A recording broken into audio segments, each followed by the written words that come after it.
പിന്നെ ഇപ്പൊ ഇതിന്റെ പേര് ഈ ബട്ടർഫ്ലൈ അണ്ടർസ്കോർ ഗഡ് എനിക്കൂടെ എല്ലാവരുടെയും ഇൻസ്റ്റാഗ്രാം ID ഒക്കെ വെച്ച് അങ്ങനത്തെ ഒരു ടൈറ്റിലിംഗ് ഒക്കെയാണ് ഞാൻ കണ്ടിട്ടുണ്ടായിരുന്നു. അത് സിനിമ എന്ന് പറഞ്ഞു കഴിഞ്ഞാൽ ഒരു പെൺകുട്ടി അവളുടെ ഐഡന്റിറ്റി തെളിയിക്കാൻ വേണ്ടിയുള്ള ഒരു യാത്ര. അപ്പം കൂടുതൽ ഭയങ്കര സീരിയസ് ആയിട്ടുള്ള ഒരു കൺസെപ്റ്റ് തന്നെയാണ് അത് ചർച്ച ചെയ്യുന്നത്. ബേസ് ചെയ്തിട്ടുള്ള മൂവിയാണ്.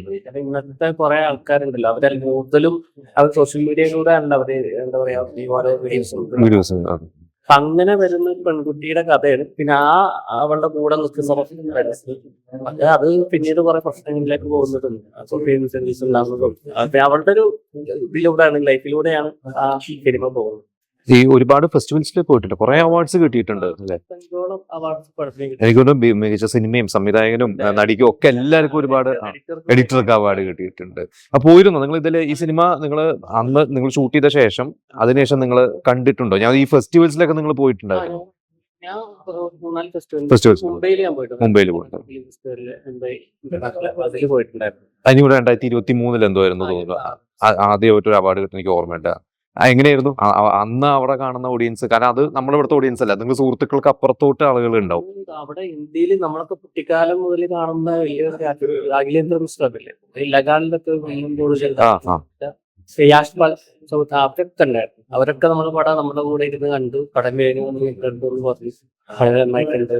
കുറെ ഞാൻ നമ്മളും സബ്മിറ്റ് ചെയ്യാറില്ല, അവർ നേരിട്ട് കാണാൻ പറ്റുന്നു. അവരുടെ കൂടെ ഇരുന്നിട്ടാ കണ്ടത്. പോയിരുന്നോ ഫെസ്റ്റിവൽസില്?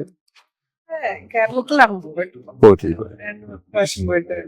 എങ്ങനെയായിരുന്നു കണക്ട് ചെയ്യാൻ പറ്റും. 90s കിഡ്സിനൊക്കെ കണക്ട് ചെയ്യാൻ പറ്റുന്ന പടമാണ്. പിന്നെ ഓരോ സ്ത്രീക്കും ഇത് ടച്ച് ചെയ്യും.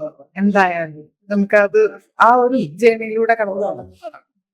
ഞാനും ഈ സിനിമ കണ്ടിട്ടുള്ളതാണ്. അപ്പൊ അതിന്റെ ഒരു ക്ലൈമാക്സ് ഒക്കെ എത്തിക്കഴിയുമ്പോ ഈ പറഞ്ഞ പോലെ ഇവന് കൂടുതൽ സ്ത്രീകൾക്കാണ് ഒരു ഭയങ്കരമായിട്ട് അവര് റിയാക്ട് ചെയ്യാൻ ആഗ്രഹിക്കുന്ന കാര്യമാണ് ഇതിലെ കഥാപാത്രം റിയാക്ട് ചെയ്യുന്നത്. റിയാക്ട് ചെയ്യണം എന്താ പറയാ, ചിലർക്ക് അത് സാധിച്ചു വരില്ല. അപ്പൊ അങ്ങനെയുള്ള ഒരുപാട് പേരുണ്ട്. നമ്മളെപ്പോഴും റിയാക്ട് ചെയ്യുന്നവരെ മാത്രമല്ലേ നമ്മൾ കണ്ടിട്ടുള്ളൂ, അല്ലാത്തവരും ഈ സമൂഹത്തിലുണ്ട്. അവർക്കത് ഭയങ്കര മനസ്സിലൊരു വിങ്ങലായിട്ട് ഉണ്ട് എന്ന് കാണും. ഇനിയിപ്പോ വേറെ ഏതൊക്കെ സിനിമകളാണ് ഇപ്പൊ ചെയ്തുകൊണ്ടിരിക്കുന്നത്? ഇത് കഴിഞ്ഞിട്ട് ചെയ്തത് ഏതൊക്കെയാണ്? പ്രൊജക്ട് വന്നിട്ടുണ്ട്. ഇപ്പം പ്രശാന്തേട്ടൻ തന്നെ പ്രൊജക്ട് തുടങ്ങാനിരിക്കും. ഇത് കഴിഞ്ഞ ഉടനെ പുള്ളി അതിലേക്ക് കിടക്കാനുള്ള പരിപാടിയാണ്. പിന്നെ ഞാനും വേറെ പ്രൊജക്ട് അതിന്റെ സ്ക്രിപ്റ്റ് നടന്നുകൊണ്ടിരിക്കുകയാണ്. ഒരെണ്ണത്തിന്റെ കാസ്റ്റിംഗ് തുടങ്ങാൻ തോന്നുന്നു. അഭിനയം തന്നെയാണോ അതോ എഴുത്ത് പരിപാടികളുണ്ടോ? ഞാൻ എനിക്ക് ആക്ടിംഗ് ആണ് കൂടുതലും താല്പര്യം, അതാണ് നോക്കുന്നത്. എപ്പോഴും സിനിമയുടെ ഒരു ഭാഗമായിട്ട് നിൽക്കണം ആഗ്രഹിക്കുന്ന ഒരാളാണ്. അതുകൊണ്ട് ആ രീതിയിൽ വർക്ക് ചെയ്യുന്നുണ്ട്. അനുവാണെങ്കിൽ ഇപ്പൊ ഏതൊക്കെയാണ് ചെയ്യുന്നത്? പടങ്ങൾ ചെയ്ത് വെച്ചിട്ടുണ്ട്. ശാർദൂല വിക്രീജിതം, അങ്ങനെ കുറച്ച് പടങ്ങൾ ചെയ്ത് വെച്ചിട്ടുണ്ട്. ഇതിലൂടെ ഏറ്റവും കൂടുതൽ വലിയൊരു സിനിമ എന്ന് പറയുകയാണെങ്കിൽ ഒരു സ്റ്റാർ സിനിമ ചെയ്തത് പ്രിൻസ് ആൻഡ് ഫാമിലിയാണ് അല്ലേ? ഫാൻസ് ചെയ്തു, അതിന്റെ ഒക്കെ ഒരു ഭാഗം. അതെ അതെ നല്ല പടത്തിന് ചെയ്യാൻ പറ്റിയിട്ടുണ്ട്. അപ്പൊ എന്തായാലും ഇപ്പൊ തിയേറ്ററിലെത്തിയാണ് കുറെ കാത്തിരിപ്പുകൾക്ക് ശേഷം. March 6 എത്തുന്നത്. ഈ March 8 വിമൻസ് ഡേ ആണ് അല്ലെ? ഇതൊരു സ്ത്രീകൾക്കുള്ള സ്ത്രീപക്ഷ സിനിമയാണ്. അതെ അതെ, അവരുടെ ഒരു വ്യൂ പോയിന്റ്, സ്ത്രീയുടെ വ്യൂ പോയിന്റ് എന്നുള്ളൊരു സിനിമ. പുരുഷന്മാർക്കും നല്ല എല്ലാ ടൈപ്പ് ആൾക്കാർ ഇതിൽ വരുന്നുണ്ട്. ഇതിലത്തെ ഓരോ കഥാപാത്രങ്ങളിലും നമ്മൾ ഓരോരുത്തരും ഉണ്ട്. കാരണം ഇത് ഏതൊരാൾ കണ്ടാലും ഇതിൽ ഏതെങ്കിലും ഒരു കഥാപാത്രം ആ ആളുമായിട്ട് കണക്ഷൻ. അങ്ങനത്തെ ഒരു റിയൽ സ്റ്റോറി തന്നെ പറയാം. അങ്ങനത്തെ ഒരു പാറ്റേണിൽ പോകുന്ന ഒരു മൂവിയാണ്. എന്താണ് ഓഡിയൻസിനോട് എന്താണ് പറയാനുള്ളത്? അതെ, അനു പറയട്ടെ.